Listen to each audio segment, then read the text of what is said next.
Esta es la predicación correspondiente al domingo 12 de mayo de 2024 de la Iglesia Cristiana Cristo Viene de Algeciras. En esta mañana el texto de referencia es primera carta del apóstol Pablo a los Corintios, capítulo 1, versículos 18 al 31. La semana pasada hablamos de los tonos y de los conflictos de la Iglesia de Corinto y cómo Pablo escribe esta primera carta para dar respuesta a esos conflictos. Terminábamos la semana pasada diciendo que el apóstol se restaba importancia para dar centralidad a la predicación de las buenas noticias de Jesús, el Mesías. Ahora, en la continuación de la carta, nos ofrece un resumen de lo que es este Evangelio, en este siguiente pasaje que os invito a leer antes de escuchar esta predicación. De alguna manera, primera de Corintios capítulo 1, versículos 17 y 18, que dice, porque el Mesías me envió para predicar el Evangelio, no con lenguaje de sabios, para que no se invalide la cruz del Mesías, porque verdaderamente la palabra de la cruz es locura para los que se pierden, pero para los que se salvan, es decir, para nosotros, es poder de Dios.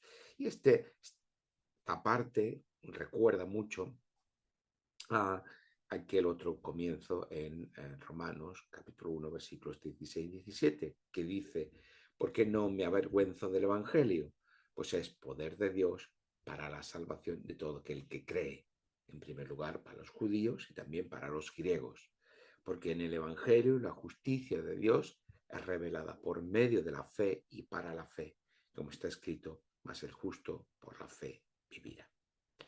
Las buenas noticias, el Evangelio, que se nos ha dado a conocer por medio de un Mesías crucificado, son poder de Dios para salvación, dice Pablo en Corinto.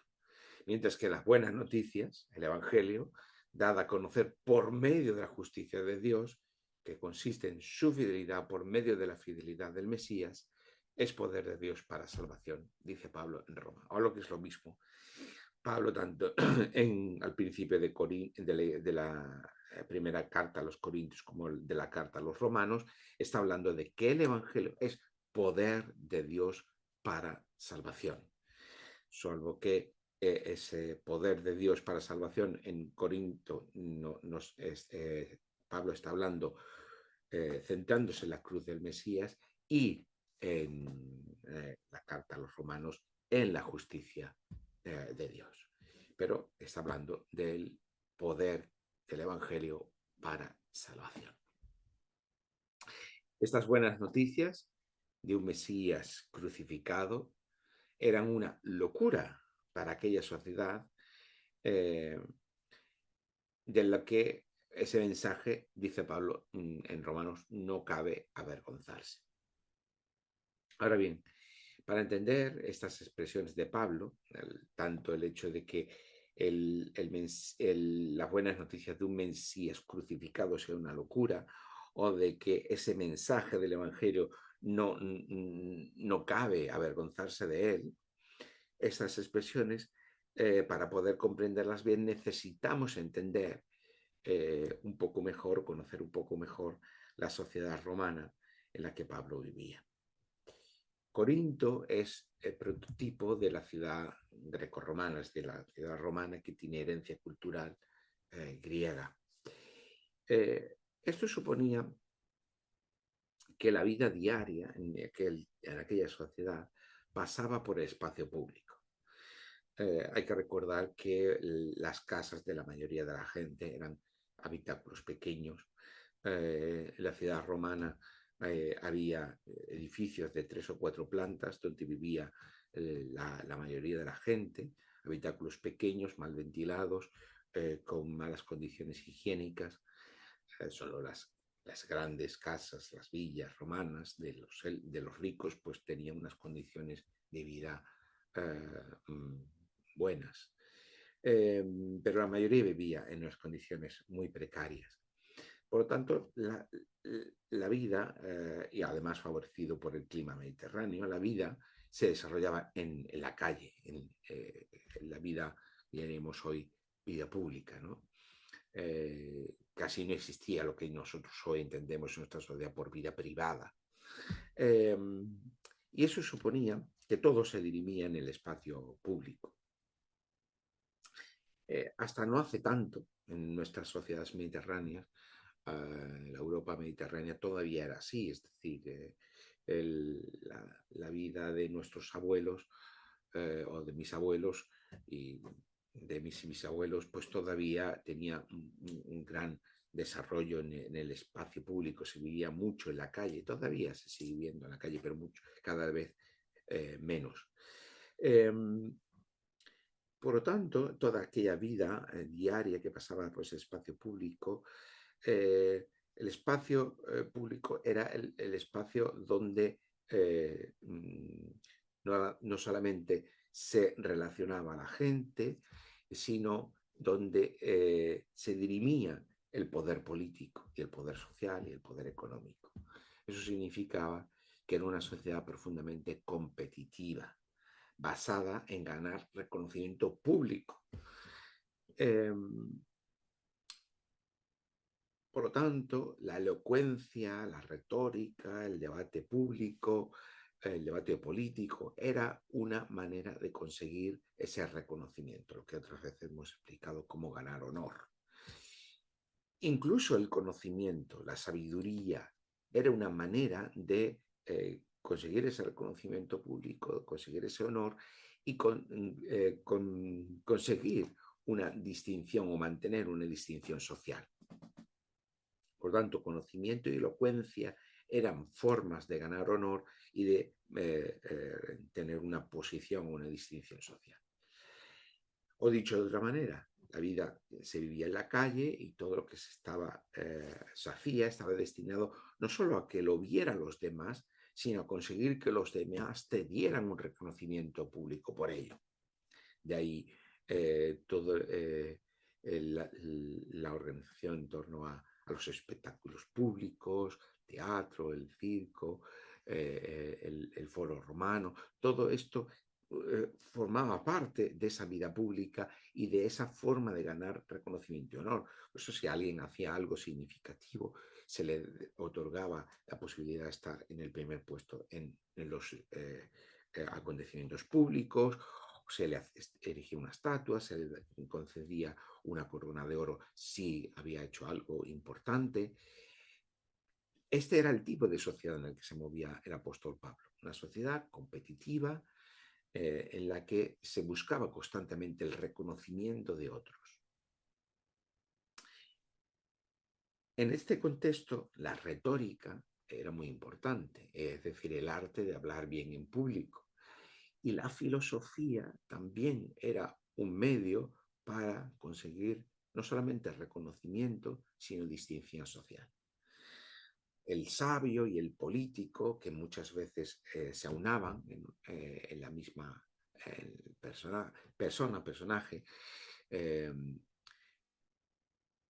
eran aquellos que no tenían que trabajar manualmente, como el esclavo, el extranjero o el artesano, y que se dedicaba a esta vida pública, se dedicaba a lo que nosotros llamamos política, pero se dedicaba también precisamente por medio de la retórica, convencer al otro a ganar honor eh, eh, del otro, ¿no? Frente al otro.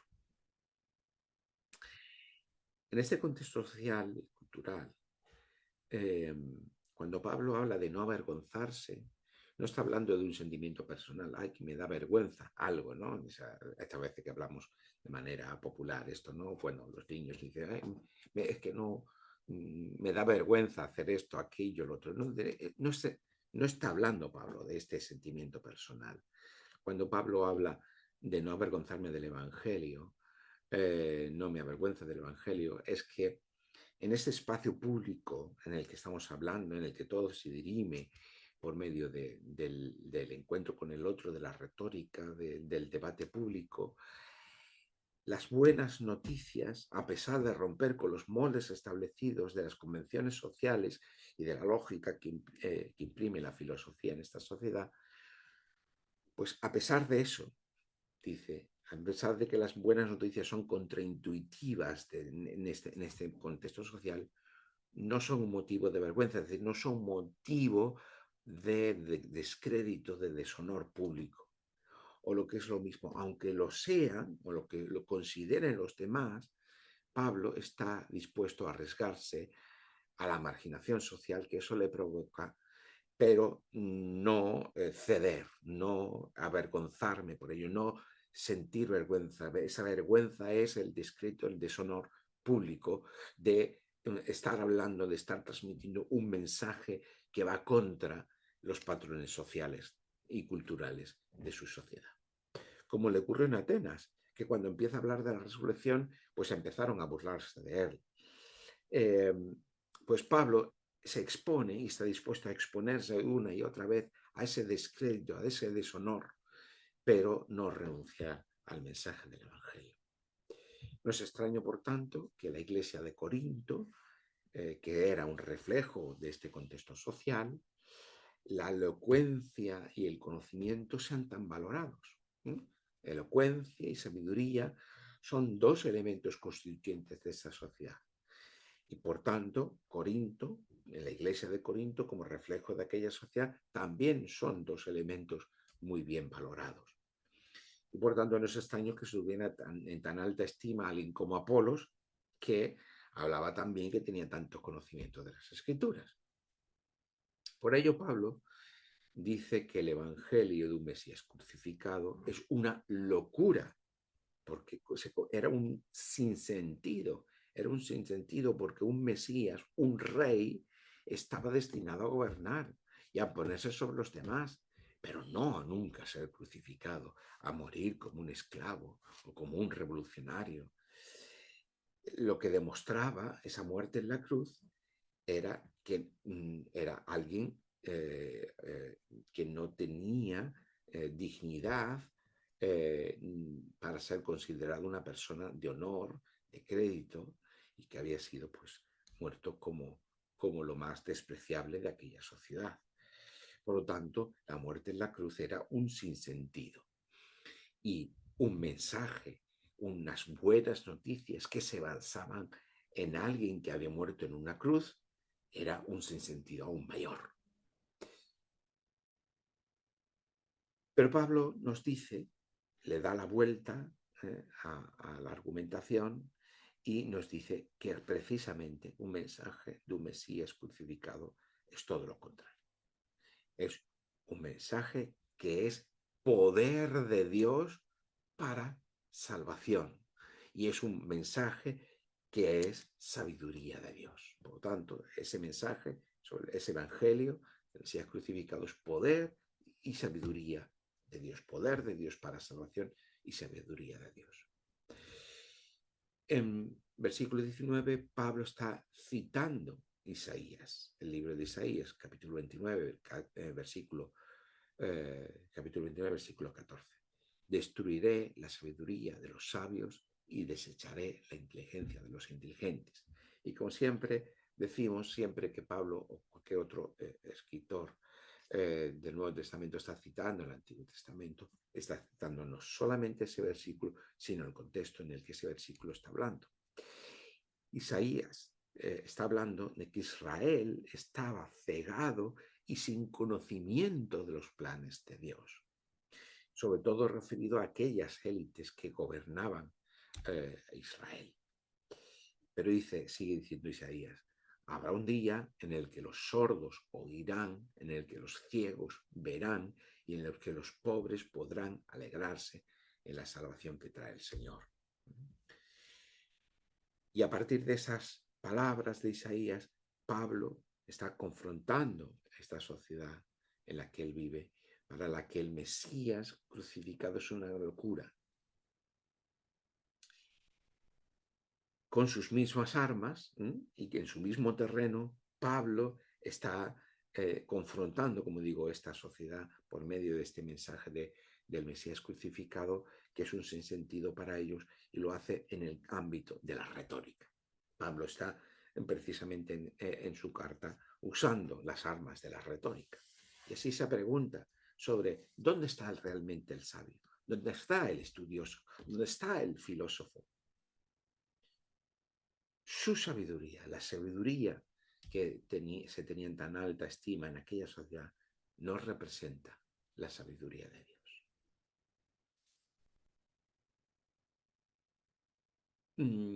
Sí, aparentemente. El mensaje de la cruz es un mensaje que es un sinsentido, es una locura, pero Dios lo ha querido así. La verdadera sabiduría de Dios pasa por la cruz, no pasa por la sabiduría de la filosofía ni de la retórica. Pero esto no es solo dicho de la sociedad romana, para aquellos que no conocen a Dios, sino también para la sinagoga, para el pueblo de Dios. Pablo fue rechazado por la sinagoga. El jefe de la sinagoga, recordamos, de Corinto fue destituido. Los judíos, dice Pablo, piden señales, porque el Mesías debía ir acompañado de señales. Si leemos los escritos de la época, como Josefo y otros escritos, vemos cómo cuando se refieren al Mesías, se esperaba que hubiera una serie de señales, igual que los profetas habían tenido señales que le habían atestiguado en su condición. Pues del Mesías se esperaba unas señales. Pero de los griegos buscaban sabiduría. Judíos y griegos desconocen por igual, dice Pablo, la sabiduría de Dios, mostrada las buenas noticias del Mesías crucificado. Incomprensible para gentiles y una ofensa para los judíos. La sabiduría no era solo característica del mundo griego y romano, sino que las escrituras, hay una larga tradición que también nos habla de la sabiduría de Dios. Desde Génesis, la sabiduría acompaña a Dios en su creación. El Dios que es creador es también rey y gobierna sobre su creación. Y ese reinar de Dios se manifiesta cuando ordena su creación para que se convierta, para convertirla en un templo para que habite su presencia. Y eso lo hace Dios desde su sabiduría y crear un orden sabio. La creación de ese orden sabio es parte del reinar de Dios en su creación. Por tanto, Dios con su reinar crea un espacio ordenado por medio de su sabiduría para que su presencia habite en relación armoniosa con el ser humano, ¿no?, que ha sido creado a imagen y semejanza de Dios. Y por tanto, ese ser humano que está llamado a extender el orden sabio y justo de Dios en su propia creación. Por ello, en el jardín del Edén, como si fuera el lugar santísimo del templo cósmico, que es la creación, el Edén es el templo, es la representación pequeño, del templo que es la creación para la presencia de Dios. Por tanto, el Edén es el equivalente al lugar santísimo en el templo. Y por eso en el Edén está Dios en una relación especial con el ser humano. Pues en el jardín del Edén, como es el lugar santísimo, decimos, del templo, tenemos un árbol de la sabiduría, del conocimiento, del bien y del mal. Y por eso en el lugar santísimo estaba ese candelabro con esos brazos que representan precisamente también ese árbol de la sabiduría, para enfatizar que la sabiduría viene de Dios. Por eso, el llamado al ser humano de labrarlo y de cuidarlo, que son acciones que corresponden con la función sacerdotal, tienen que ver con participar de ese reinado de Dios, de ese reinar de Dios. Por tanto, si Dios es fuente de la sabiduría, como dice el libro por excelencia de la sabiduría, que es el libro de Proverbios, porque el Señor da la sabiduría y de su boca procede el conocimiento y la inteligencia, Proverbios 2, versículo 6. Por tanto, Dios es la fuente de la sabiduría. La sabiduría no es algo solo que se posee o es una característica personal el ser sabio, sino que es una realidad cuasi personificada de la que nos habla Proverbios 8. una realidad presente en la creación buena de Dios desde el momento que Dios está creando, desde el momento que Dios está ordenando su creación para hacer de la creación un templo para su presencia. Por tanto, esa realidad que es la sabiduría está presente en la creación buena de Dios y por tanto la buena vida, nos habla el libro de Proverbios, es desarrollar esas formas de vida acorde con la sabiduría de Dios.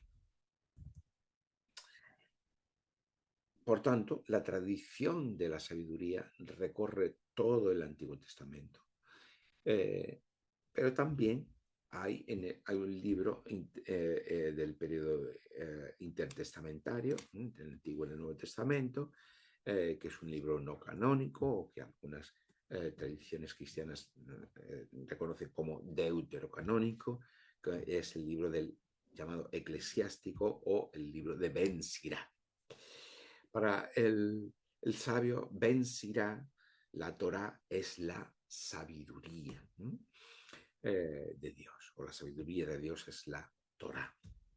Así que vemos que tanto en la sociedad grecorromana, la sabiduría y la retórica es muy importante, como en la tradición bíblica y la sociedad judía, la sabiduría de Dios es también muy importante.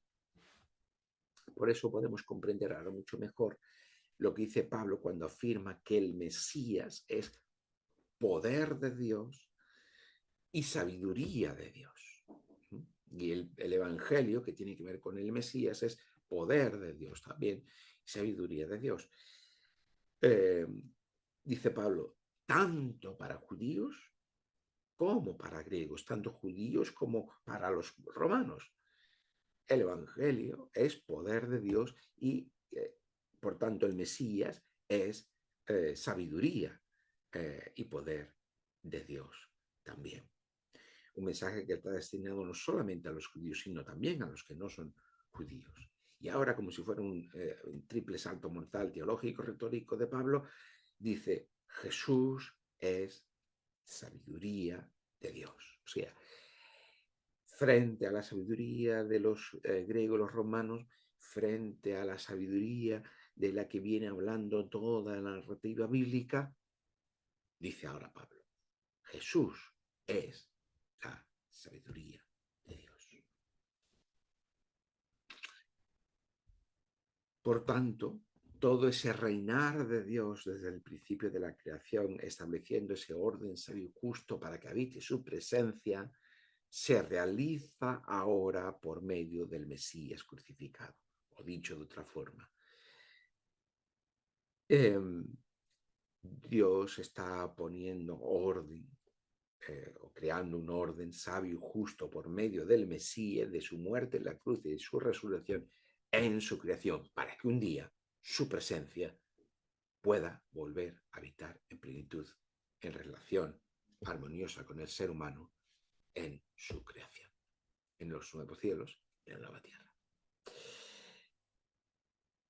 Ahora bien, la presencia de Dios ya no está ahora en el templo, sino en la cruz del Mesías, como estuvimos comentando al final de la serie del Evangelio de Marcos.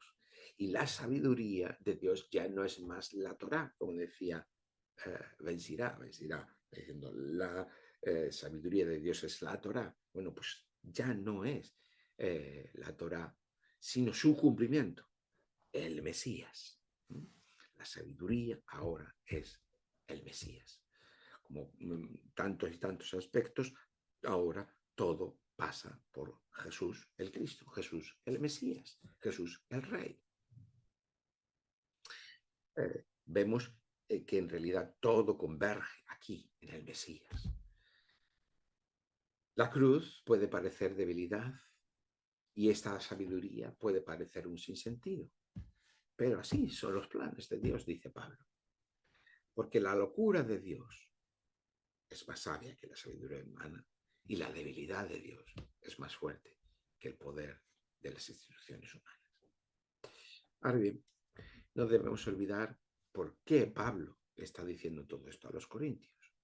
En aquella iglesia había divisiones y conflictos debido a los partidismos instalados en la iglesia.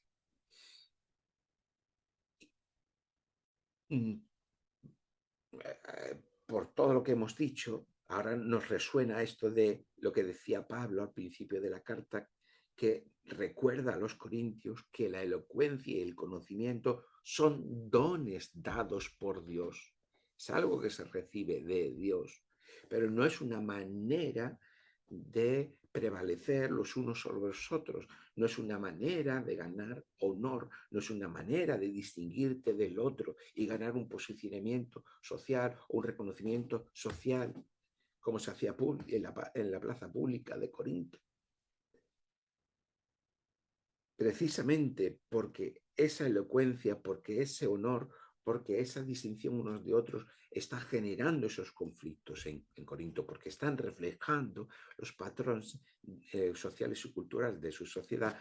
Pablo les tiene que recordar lo que significa el Evangelio, lo que supone el Evangelio, que es un contrasentido, un sinsentido, y es una locura, y es debilidad. Sí, porque así ha escogido Dios que sea, y porque así es, no cabe esa competitividad entre unos y otros que intente buscar la supremacía de unos sobre los otros, que lleva inevitablemente al conflicto. Toda esta es la argumentación de Pablo, una argumentación densa, profunda, pero es lo que Pablo nos está diciendo. Ese conocimiento y esa retórica no podía convertirse en un medio para establecer diferencias sociales en la iglesia de Corinto, como sí ocurría en el resto de la ciudad, sino que judíos y griegos, judíos y no judíos, han sido llamados a vivir juntos, en armonía, como iguales, en torno a la común fe en Jesús el Mesías, que es la verdadera sabiduría de Dios. ¿Veis? Todo está unido. Hay que Pablo enfatice que, bueno, en realidad entre vosotros no hay muchos sabios, no hay muchos poderosos, no hay muchos nobles. Dice que no hay muchos, probablemente es porque hay alguno, y efectivamente alguno hay. Pero es lo que es, él sigue Pablo con su argumentación. En realidad vosotros no hay grandes diferencias entre vosotros. Por lo tanto, no las busquéis, no las apoyéis, no las fomentéis. Precisamente como no hay grandes diferencias sociales, no buscarla. Y no buscarla donde la buscan. Se busca allí en Corinto, en la elocuencia, en el conocimiento. ¿Eh?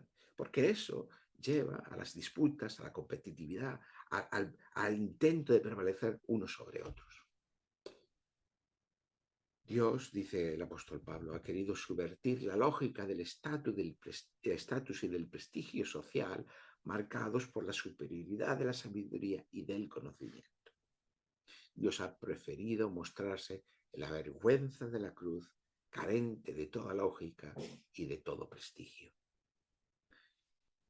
Y de esta manera se rompe con la lucha por la competitividad y la lógica del más fuerte, del que tiene más prestigio, del que tiene más honor. Por eso, en la Iglesia solo puede prevalecer la lógica de Jesús, el Mesías. Y eso significa que los corintios, que están unidos a Jesús el Mesías por medio de la fe que confía, no necesitan estar peleándose ni compitiendo entre ellos. Tampoco nosotros en la Iglesia debemos estar buscando los mejores puestos, ni los mejores ministerios, ni debemos estar peleándonos para recibir reconocimiento, honor unos de otros. Porque Jesús, el Mesías, así fue hecho y ha sido hecho, fue hecho para ellos y ha sido hecho para nosotros, dice el apóstol Pablo, sabiduría de Dios, justificación, santificación y redención. Jesús, el Mesías, ha sido hecho para nosotros sabiduría de Dios, justificación, santificación y redención. Y si hemos recibido de Jesús el Mesías todo, si en el Jesús es el Mesías hemos sido hechos sabios, justos, santos y redimidos, tenemos todo. Lo tenemos todo. En Jesús somos sabios, en Jesús somos justos, en Jesús somos santos, en Jesús estamos redimidos. Lo tenemos todo. Y si lo tenemos todo en el Mesías, ya no necesitamos competir, ya no necesitamos hacer prevalecer nuestra opinión, ya no necesitamos estar por encima de nadie, ya no necesitamos estar peleando unos con otros. Esto es lo que Pablo está diciendo. Y esto es lo que sigue vigente para nosotros hoy. Pero porque no vivimos del Mesías, porque no vivimos de los dones, de la realidad que ha sido hecho para nosotros, de sabiduría, justicia, santidad y redención, seguimos peleando, seguimos confrontándonos, seguimos estando abocados al conflicto. No necesitamos reivindicarnos nosotros mismos, ni ocupar una posición de poder o de prestigio para ser alguien en el pueblo de Dios. No necesitamos mostrar más nivel económico, ni posición social, ni superioridad intelectual para distinguirnos de los demás. No hay un esfuerzo competitivo propio, porque todo lo hemos recibido del Señor. Por eso el Señor y no nosotros es el único motivo de honor en la Iglesia. Lo que dice Pablo, el que se gloríese en el Señor, que es una cita de Jeremías, el profeta Jeremías. Igual, el único honor en el pueblo de Dios es el Señor, es el que debe recibir el Señor.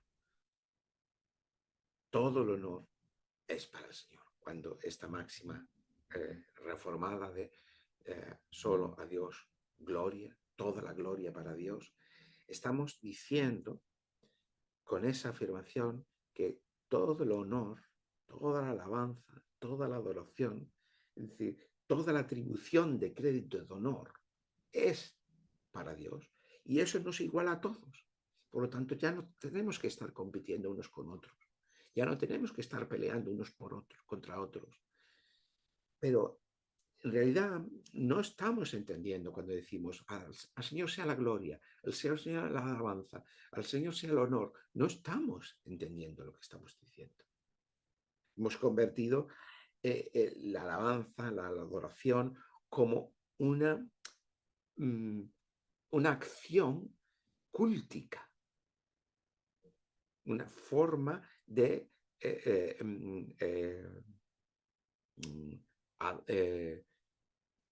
una parte, vamos a decirlo de esta forma, de nuestro culto a Dios. Pero hemos perdido la dimensión de significado que tiene, que es ¿por qué cantamos? ¿Por qué oramos a Dios? ¿Por qué adoramos a Dios? ¿Por qué alabamos a Dios? ¿Por qué le cantamos a Él? Para que Él sea el centro de nuestra vida. Para que Él y únicamente Él tenga la posición de honor, y eso automáticamente nos iguala a todos. Nos coloca a todos en una posición de no competitividad, de no confrontación, de no conflicto entre nosotros. De eso se trata. No de que la canción que cantamos se convierta en un fin en sí mismo. Esta es la dimensión de aquello que pretendemos hacer. Por eso el Señor en nosotros es el único motivo de honor en la Iglesia, lo repito. Si solo el Señor es el que recibe la alabanza y la honra, la familia de Dios se convierte en un pueblo de hermanos y hermanas. No es solamente una etiqueta. Que no necesitamos competir, sino que podemos convivir en comunión. La Iglesia de Corinto estaba repitiendo los patrones de pensamiento y comportamiento de su sociedad. Y eso le llevó al conflicto. Pablo les tiene que recordar en qué consiste la buena noticia de Jesús el Mesías. Las iglesias hoy seguimos en muchos aspectos repitiendo los patrones de nuestra sociedad. Y eso nos lleva a iglesias segregadas, iglesias en las que Iglesias para ricos, iglesias para pobres, iglesias para una nacionalidad o para otra nacionalidad, iglesias en las que priman la distinción social, económica, política, etc. Y ese es siempre el peligro y el reto para la comunidad creyente, para la iglesia, para el pueblo de Dios. Ser reflejo de tu sociedad y reproducir los mismos patrones, o ser alternativa a la sociedad en la que vivimos. Uno de los aspectos más preocupantes de nuestra sociedad actual, a mi juicio, es la polarización existente. Vivimos una sociedad global en la que las diferencias, a veces culturales, cada vez son menores, en las que los recursos son más escasos y por lo tanto necesitamos crear nuevas divisiones, nuevas diferenciaciones, y eso se está creando por medio de la polarización. Ya no hay ideas, solamente hay bandos, ya no hay ideales políticos, solamente hay partidismos. Vivimos una profunda polarización. La desgracia para la Iglesia es que estamos reproduciendo esa polarización en nuestras propias coordenadas. Y eso nos lleva al conflicto, tanto social, y vemos una sociedad en la que el conflicto y la violencia crecen, como en nuestras propias iglesias. Este es el reto para nosotros hoy. Permitir que la polarización de nuestra sociedad tenga un reflejo en nuestras iglesias y estar enfrentados unos contra otros, o huir de esas polarizaciones y unirnos todos bajo la fe común en Jesús el Mesías. Pues bien, cuando decimos que toda la gloria y toda la honra y todo el honor y toda la alabanza sea para Él, estamos diciendo que todos los demás somos iguales. Somos hermanas y hermanos, unidos todos por esta fe, por esta confianza, por esta dependencia común de Jesús. Pues si esto es así, que nuestras iglesias deben convertirse en comunidades de sentido, en el sinsentido de la cruz, y además comunidades de acogimiento, comunidades sin rupturas, comunidades sin polarizaciones, sin enfrentamientos, sin conflictos, sin divisiones. Este era el reto al que estaba llamando Pablo con su carta a la iglesia de Corinto, y también es el reto para la iglesia hoy. El Señor nos capacite, nos dé la visión para poder resistir todas las polarizaciones de nuestra sociedad y unirnos como pueblo de Dios bajo la común fe en Jesús, Mesías, Señor y Salvador del mundo. Que así sea.